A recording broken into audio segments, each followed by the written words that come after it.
वो गरीब थे, छोटी दुकान थी और अपना उनका रोजी रोटी चल रहा था। उनके बगल में एक सैनिक रहता था और उस सैनिक को तनख्वाह मिलती थी। उसके माँ बाप भाई बहन शादी हुआ कुछ हुआ नहीं। उसके बाद पैसा खूब था, उसने कमाया हुआ। तो सेठ जी ने एक दिन अपना प्रस्ताव रखा कि तुम पैसा रखे हुए हो, इससे अच्छा हमें दे दो, तुम अपना बिजनेस कर लें, बढ़ा लें। उसने सारा पैसा उठा करके सेठ जी को दे दिया। सेठ जी ने अपना बिजनेस बड़ा कर लिया और बिजनेस खूब चलने लगा। इस बीच कहीं युद्ध शुरू हो गया।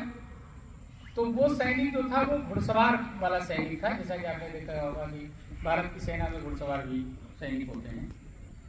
तो युद्ध में जाने लगा वो अपनी घोड़ी से, और जब दुश्मनों के नजदीक पहुंचने लगा घोड़ी को उसने रोकना चाहा, घोड़ी रुकी नहीं। घोड़ी जाकर के दुश्मनों के बीच में चली गई और वो वहां पर मारा गया और घोड़ी भी मर गई। अब इधर सेठ जी को जब पता चला कि वो मर गया है, तो सेठ जी को अफसोस नहीं हुआ कि वो मर गया है या उसका धन हमारी संपत्ति है, कहीं परिवार खोजें, कुछ करें, उसको बताएं।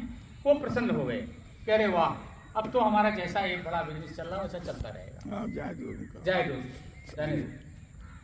अब इधर सेठ जी फल फूल रहे हैं और सेठ जी के कोई बच्चा न हुआ था, और भगवान की ऐसी देन कि इतना सारा संपत्ति हो गया और उनके बच्चा भी पैदा हो गया।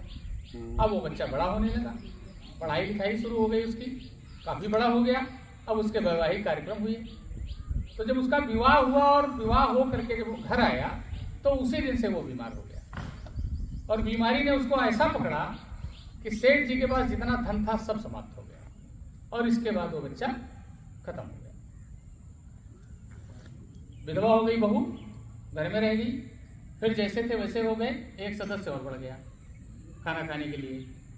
अब सेठ जी बड़ा परेशान रहने लगे। जब महात्मा जी आए, उन्होंने उनसे पूछा कि भाई सब हमारा इतना अच्छा चल रहा था, क्या हुआ?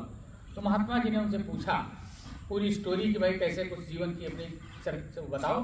तो उन्होंने बताया। तो महात्मा जी ने कहा कि ये वही लड़का है जो सैनिक था, जिसका धन आपके पास था। वो आया और उतने दिन रहा जब तक उसका धन आपके पास था। जैसे उसका धन समाप्त हुआ वो चला गया। कहें चलो कोई बात नहीं, लेकिन ये कौन है, महिला कौन है, बहू जो हमारी, ये कौन है? कहें ये कोई नहीं, ये घोड़ी है। ये विधवा। क्या बात है। तो ये प्रारब्ध जो है, हम लोगों के बीच में कभी कभी छोटी ऐसी घटनाएं दुख भरी हो जाती हैं, तो ये पूर्व प्रारब्ध है, और प्रारब्ध